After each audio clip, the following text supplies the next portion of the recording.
Burger हो या pizza सभी आप भूल जाएँगे जब आप इंतहाई क्रिस्पी, क्रंची और इंतहाई मज़ेदार से ये रेसिपी बनाएँगे। इस रेसिपी में आपका ना तो ढेरों ऑयल खर्च होगा, ना ही आपका बहुत ज़्यादा टाइम लगेगा, बल्कि बहुत कम टाइम में आप बाज़ार से ज़्यादा मज़ेदार सी रेसिपी घर में बना सकते हैं। बहुत ज़्यादा एक तो क्रिस्पी क्रंची है, बहुत कम ऑयल लगता है और दूसरा इतनी ज़्यादा टेस्टी है कि आप इसे बारहा बनाएँगे। तो चलिए जी अपनी मज़ेदार और ज़बरदस्त इस रेसिपी को बनाना शुरू करते हैं। बिस्मिल्लाहिर्रहमानिर्रहीम। अस्सलाम वालेकुम। उम्मीद है आप सब ठीक होंगे। तो इस इंतहाई मज़ेदार सी रेसिपी को बनाने के लिए सबसे पहले मैं यहाँ पर ले रही हूँ मैदा और मैदा जो है यहाँ पर हम लेंगे तकरीबन 2 कप, ठीक है। अगर आप थोड़ी कम मिकदार में इसे बनाना चाहते हैं तो फिर यहाँ पर जो मैदा है ना वो आप 1 कप ले लीजिए। मैं थोड़ी ज़्यादा मिकदार में बना रही हूँ तो इसलिए मैंने यहाँ पे 2 कप ले लिया है। अब जब आप मैदा ले लेंगे तो फिर आपने इसके अंदर शामिल करना है बिल्कुल थोड़ा सा नमक, हल्का सा डालेंगे टेस्ट के लिए।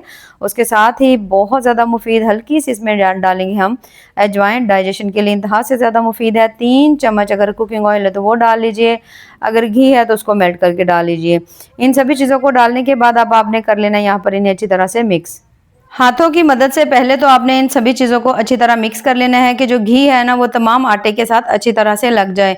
तो जब आप देखोगे जो घी है और बाकी चीज़ें आपने सभी को अच्छी तरह आटे के साथ मिक्स कर लिया है, आटे को अच्छी तरह से घी आपने मसल लिया है, तो उसके बाद हमने इसके अंदर शामिल करना है यहाँ पर बेकिंग पाउडर, ठीक है।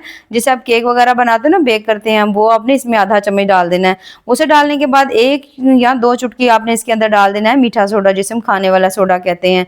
दोबारा से अच्छी तरह से मिक्स कर लेंगे, ठीक है। जैसे ही इन चीज़ों को आप फिर से अच्छी तरह मिक्स कर लो ना, तो फिर हम इसके अंदर डालेंगे अब दही। अब यहाँ पर हमने इसके अंदर पानी नहीं डालना, ठीक है।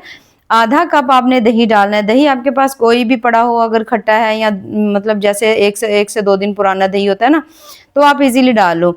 डालने के बाद अब हमने पहले तो दही के साथ इसे मिक्स कर लेना है। मिक्स करेंगे, देख लेंगे, उसके बाद फिर से थोड़ा सा दही इसमें डालकर इसको अच्छी तरह मिक्स कर लेंगे। यहाँ पर आपने थोड़ा-थोड़ा करके दही डालना है। दही डालकर आपने पहले मिक्स कर लेना है। उसके बाद जब आपने आटा गूंदना है तो अगर आपको लगे कि इसके अंदर पानी डालने की ज़रूरत है ना, तो फिर आपने इसमें पानी डालना है, ठीक है। हल्का-हल्का पानी डालते जाइएगा, साथ-साथ आटे को गूंदते जाइएगा, मुक्की लगाते जाइएगा और थोड़ा सॉफ्ट सा जो है ना आपने आटा गूंद करके तैयार कर लेना है। और अब यहाँ पर आप देख सकते हैं बहुत अच्छी तरह से इंतहा से ज़्यादा सॉफ्ट सा जो आटा है ना हमारा तैयार हो रहा है और आपने इसको अच्छी तरह मुक्की लगा लेनी है। मुक्की लगाने के बाद हमने इसे रख देना है अब रेस्ट पर। रेस्ट पर कम से कम भी आपने इसे ना 15 से 20 मिनट के लिए, या अगर ज़्यादा टाइम हो तो आधे घंटे के लिए ज़रूर रख दें, उससे आपको और अच्छे रिजल्ट्स मिलेंगे। तो यहाँ पर हमने आटा गूंद लिया, इसे हम रख देते हैं रेस्ट पर। तब तक हम इसकी जो है ना ज़बरदस्त सी स्टफिंग तैयार कर लेते हैं। अब स्टफिंग तैयार करने के लिए यहाँ पर हमने ले लेना है सबसे पहले तो 1 अदद पैन, और पैन के अंदर हम शामिल करेंगे थोड़ा सा मस्टर्ड ऑयल। 3 से 4 चम्मच डाल देंगे।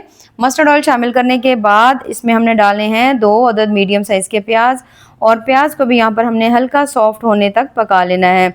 अब जैसे ही आप देखोगे जो प्याज भी है वो भी हल्का-हल्का सॉफ्ट होने लग गया है, तो फिर हमने इसके अंदर डालना है अब चिकन। अब जो चिकन है मैंने लिया था बोनलेस, ठीक है, थोड़ा-सा चिकन था और उसकी हमने छोटी-छोटी सी बिल्कुल बोटी का साइज़ जो है ना वो आप कर लीजिएगा।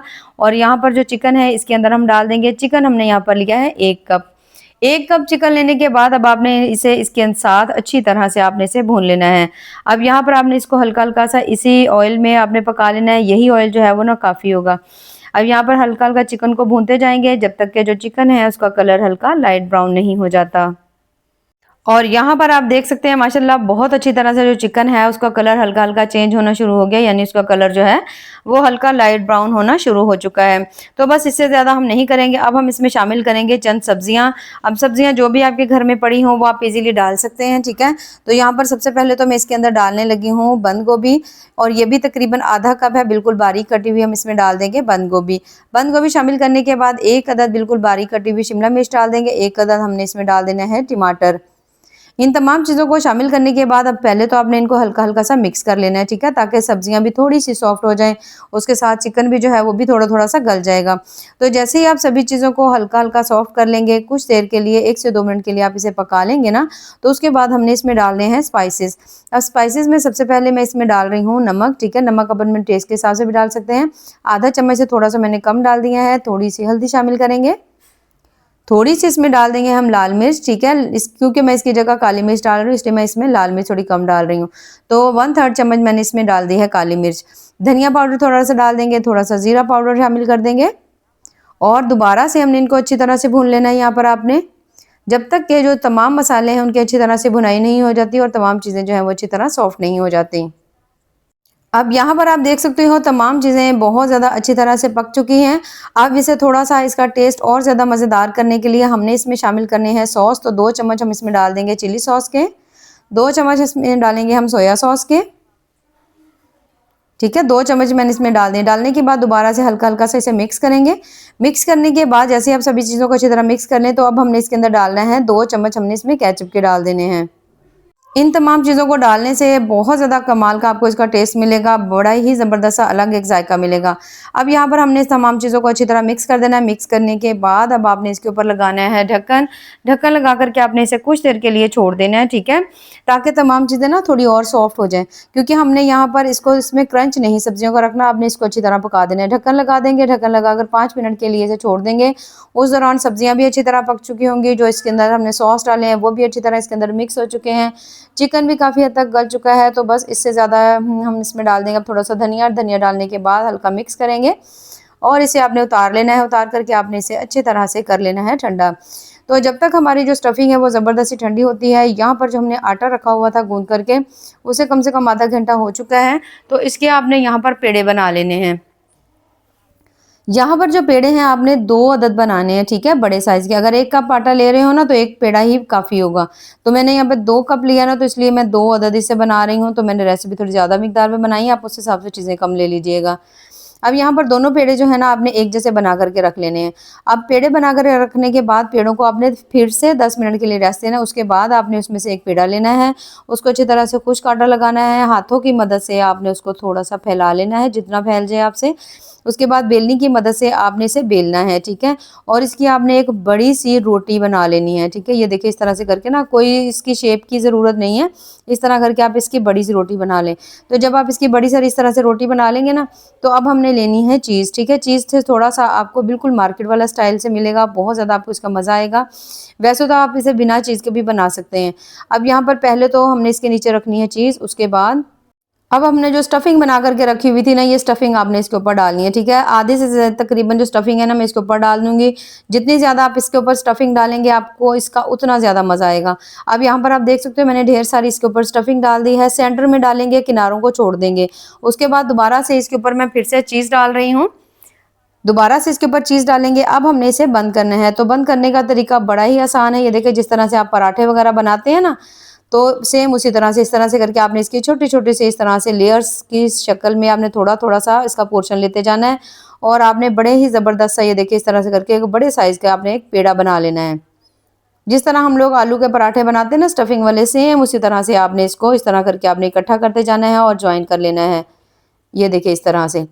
तो यहाँ पर आपने इसे इस तरह से करके हल्का-सा दबाना है। अगर नहीं दब रहा हो, बंद नहीं हो रहा हो, तो आप हल्का-सा जो आटा है ना, उसे आप हल्का-सा पानी लगाकर इसके ऊपर ये देखिए मैंने इसी तरह से इसके ऊपर लगा लिया है, तो उससे ये अच्छी तरह फिक्स हो जाएगा, कोई मसला नहीं होगा। हाथ की मदद से थोड़ा-थोड़ा सा दबाते जाइए और इसको आपने फैला लेना है, ठीक है? अगर यहाँ पर आपको लगे कि थोड़ा फैलने से ये टूट सकता है, वैसे टूटता बिल्कुल नहीं है, इस चीज़ की आप टेंशन ना लीजिएगा।